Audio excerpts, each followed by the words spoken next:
kali ini akan membahas tentang himpunan dan fungsi pada bab 3 mata kuliah matematika. Di bab 3 ini terdiri 2 materi utama, yaitu himpunan dan fungsi. Keduanya merupakan konsep dasar yang akan menjadi pondasi bagi materi-materi selanjutnya. Pertama, kita akan mempelajari dulu tentang himpunan. Himpunan sudah tidak asing lagi bagi kalian. Mulai dari SD, SMP, SMA sudah mempelajari himpunan. Saya di sini hanya mengingatkan, silahkan kalian membaca himpunan ini dengan seksama. Saya hanya ingin mengingatkan bahwa simbol dari himpunan dilambangkan dengan huruf kapital dan anggotanya disimbolkan dengan huruf kecil. Kemudian ada lambang yang tidak terpisahkan di himpunan ini, yaitu lambang seperti E ini yang disebut sebagai anggota atau elemen.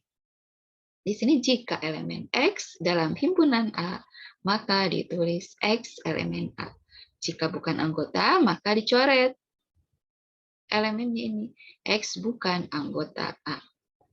Nah, himpunan dapat dituliskan secara beragam dengan berbagai cara ya. Ada yang mendaftarkan unsurnya secara eksplisit. Eksplisitnya jelas ya. Kemudian, nah ini contohnya nih. Himpunan dapat dinyatakan dalam bahasa verbal. Misalkan di sini, A adalah himpunan huruf vokal dalam abjad. Nah, itu kan kalimat ya, kalimat langsung berupa pernyataan yang bernilai benar. Ini himpunan, A adalah himpunan huruf vokal dalam abjad. Tapi dalam matematika lebih lazim itu dituliskan dalam bentuk seperti ini. Misalkan A sama dengan kurung kurawah, nah jadi dibacanya himpunan A sama dengan himpunan A, I, U, E, O. Jadi kurung kurawah ini menunjukkan atau mewakili himpunan. Nah, di sini anggotanya ada A, I, U, E, O, jadi huruf vokal. Nah, penulisan ini penulisan dengan mengurutkan atau menuliskan anggota-anggotanya. Nah, kalau penulisan himpunan itu urutan letaknya, urutan anggota-anggotanya tidak diperhatikan karena bukan pasangan terurut. Jadi boleh terbalik, mau U dulu, I dulu, boleh, tidak harus A, I, U, E, O. Ya. Nah, kemudian biasanya juga kalian mungkin dari SMP atau SD sudah mengenal himpunan dalam bentuk notasinya. Nah, seperti ini misalkan mungkin pernah melihat himpunan X elemen S di mana PX. Jika P menunjukkan sifat yang bermakna dan tidak ambigu untuk elemen dari himpunan S, maka kita menulis X elemen S di mana PX. Ya. Dan karena Akang Teteh sudah sudah di tingkat perguruan tinggi, maka mungkin penulisan dengan notasi itu seringkali akan Akang Teteh temui. Nah, seperti yang tadi untuk huruf vokal, maka dalam konteks ini, konteks X elemen S, maka kita bisa menuliskan. Sebenarnya ini sudah tidak asing juga ya. Kalau di SMP mungkin ibu bapak guru itu biasa menuliskan seperti ini. X di mana X itu ya. A sama dengan himpunan X di mana X huruf vokal dalam abjad. Nah, ternyata lambang yang tegak ini, seperti garis tegak ini tidak harus tegak seperti ini. Dalam keilmuan matematika bisa digantikan dengan tanda titik dua. Jadi di sini Akang Teteh diperkenalkan bagaimana kayaknya notasi matematika tapi bermakna sama. Oke. Nah, ada beberapa himpunan yang sangat terkenal berkaitan dengan bilangan. Ada himpunan bilangan asli, mungkin kalian Akang Teteh terbiasa menulisnya A, huruf A. Tapi ingat, kita karena sudah dewasa, sudah harus go internasional ya, bahwa penulisan yang bersifat internasional dari bilangan asli itu dengan huruf N dari kata natural asli. Jadi himpunan bilangan N, kalau kalian mendapatkan N besar, nah itu sama dengan bilangan asli ya. Kalau dituliskan dalam mengurutkan anggotanya dalam bentuk urutan anggotanya ini 1, 2, 3 dan seterusnya juga diwakili dengan titik 3. Tidak boleh titik 4, 5 dan seterusnya, tidak ada aturannya bahwa dan seterusnya titiknya ada 3 berjejer ke samping. Nah, kemudian akan tetapi juga di SMP, di SMA sudah mengenal bilangan bulat. Biasanya bilangan bulat itu dilambangkan dengan B. Tapi ingat akan tetapi lambang internasional dari bilangan bulat adalah Z. Ya, anggotanya akan tetapi bilangan bulat itu saat wah ini betul. Wah, ini ada kekeliruan nih. Ada harusnya 0, mohon maaf ini 0, 1, negatif 1, 2, negatif 2, 3, negatif 3, dan seterusnya ya. Jadi ini bukan angka 1 hadirin. Kemudian himpunan bilangan rasional dilambangkan dengan Q. Rasional itu bilangannya didefinisikan sebagai himpunan yang dapat dinyatakan sebagai M per N, di mana M dan N-nya adalah bilangan bulat dan N tidak sama dengan. Contohnya apa? 2 per 3. Misalkan 3 itu bilangan rasional, karena 3 itu berasal dari 3 dibagi 1, atau 6 dibagi 2, juga 3. Kemudian ada himpunan bilangan real yang dilambangkan secara khusus dengan huruf R. Ini sudah tidak asing lagi. Nah, di sini ada contoh 3.1, himpunan X elemen bilangan natural, bilangan asli natural itu, di mana X kuadrat dikurangi 3X tambah 2 sama dengan 0. Berapa sih nilai X yang memenuhi persamaan ini? Nah, tentunya kalian sudah mengenal persamaan kuadrat ya.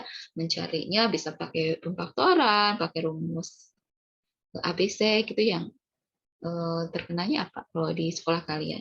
Kalau zaman saya dulu terkenanya ABC ya, yang negatif B plus minus akar gitu ya, dan seterusnya. Nah, ternyata hasil dari ini X kuadrat dikurangi 3X tambah 2 sama dengan 0 itu hasilnya X sama dengan 1 dan X sama dengan 2, tentunya dia bilangan asli ya. Sehingga ini, himpunan ini dapat dinyatakan sebagai himpunan 1,2. Bolehkah terbalik? Boleh saja, karena ini bukan pasangan terurut. Jadi 2,1 jawabannya juga boleh. Kemudian, misalkan ada bilangan asli N adalah genap jika memiliki bentuk N sama dengan 2K untuk beberapa K elemen bilangan asli, bilangan natural. Nah, bisa juga kalimat ini ditulis dalam bentuk himpunan kurung kurawal seperti ini. Jadi kita menuliskannya himpunan 2K di mana K elemen N. Ya, jadi lebih singkat. Kemudian, jika setiap elemen dari himpunan A juga milik himpunan B, maka dikatakan bahwa A adalah himpunan bagian dari B dan dituliskan seperti ini. Jadi ada lambang, mungkin bisa dibilang baru atau tidak baru, anggap saja ini mengingatkan. Ada istilah himpunan bagian yang lambangnya seperti ini. Nah, A himpunan bagian B. Atau mau dibalik penulisannya boleh, tapi bacanya A himpunan bagian dari B. Ya, tetap dari sini, dari si A. Jika A himpunan bagian dari B, maka dikatakan bahwa himpunan A adalah himpunan bagian yang tepat dengan himpunan B. Jadi A dan B itu sama, gitu ya. Tapi jika ada paling sedikit satu unsur di B, maka ditulisnya tidak ada sama dengannya di sini. Jadi kalau misalkan A itu himpunannya 1, 2. B juga 1, 2. Maka dapat dikatakan bahwa A himpunan bagian dari B. Himpunan bagian sama dengan itu. Jadi ada tanda stripnya. Nah, kalau ini misalkan A-nya 1. A sama dengan himpunan 1. B-nya himpunan ganjil. Misalkan B itu himpunan ganjil. B-nya berarti ganjil 1, 3, 5, dan seterusnya. Maka A bisa dikatakan himpunan bagian B tanpa ada stripnya. Kenapa? Karena hanya ada satu saja yang bagian dari B, yang lainnya tidak ada di B. Ada definisi nih, akan teteh, dua himpunan A dan B dikatakan sama dan ditulis A sama dengan B. Jika kedua himpunan tersebut mengandung unsur-unsur yang sama. Dan demikian untuk membuktikan bahwa himpunan A dan B adalah sama, kita harus menunjukkan bahwa A himpunan bagian atau sama dengan B, dan B himpunan bagian atau sama dengan A. Ini teoritis sekali, tidak akan saya bahas, cuma pengetahuan saja bahwa ada loh himpunan A dan B yang sama. Nah, untuk membuktikannya dapat menggunakan himpunan bagian ini. Kemudian operasi himpunan. Sama seperti hanya operasi pada aritmetika ya, ada penjumlahan, pengurangan, pembagian. Nah, dalam himpunan juga ada istilah operasi. Namun dalam konteks himpunan ya di sini. Di sini ada operasinya itu dari kata-kata yang sering kita ucapkan. Ada atau, dan, tidak. Kata atau digunakan dalam arti inklusif, memunculkan kemungkinan bahwa X mungkin milik kedua himpunan yang kadang-kadang ditandai dengan dan atau. Nah, ini lambangnya. Di sini kita dari SD kita mengenal gabungan ya. A gabungan B. Jadi kalau dalam bahasa verbalnya gabungan itu dan. Atau ya, atau A atau B. A gabungan B. Jadi kalau mengambil satu anggota dari keduanya, itu kemungkinan yang kita ambil itu A atau B itu di A gabungan B. Nah, kalau digambarkan A gabungan B ini seperti ini. Sedangkan ada seperti N ya. Ini bacanya A irisan B. Dalam konteks kalimat kata ini dan gitu ya.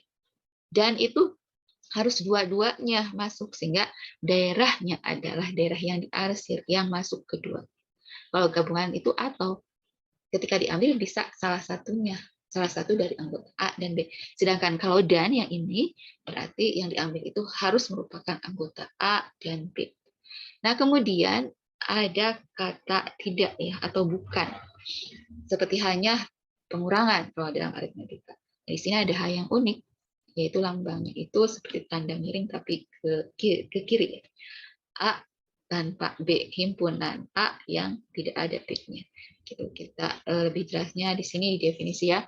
Gabungan himpunan A dan B adalah himpunan A gabungan B, di mana didefinisikan X elemen A atau X elemen B. Ini gambarnya.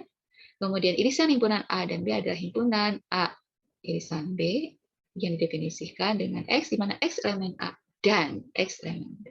Ini gambarnya berdasarkan seperti keduanya. Kemudian ada istilah komplemen tadi, menegasikan, meniadakan.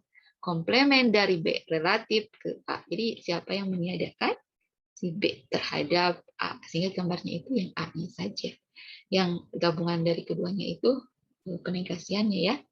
Jadi komplemen dari B relatif ke A itu ditulisnya A, di sini kurang B. Jadi ada yang tegas pengurangan, ada juga yang miring, tanda miring ke kiri.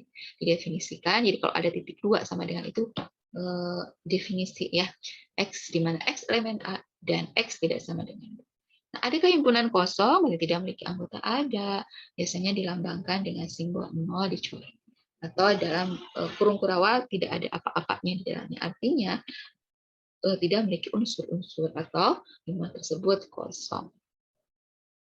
Nah, dua himpunan A dan B dikatakan saling lepas. Jadi kalau ini gambarnya kan bersatu ya. Ada misalkan di sini gambarnya A, di sini B-nya terpisah.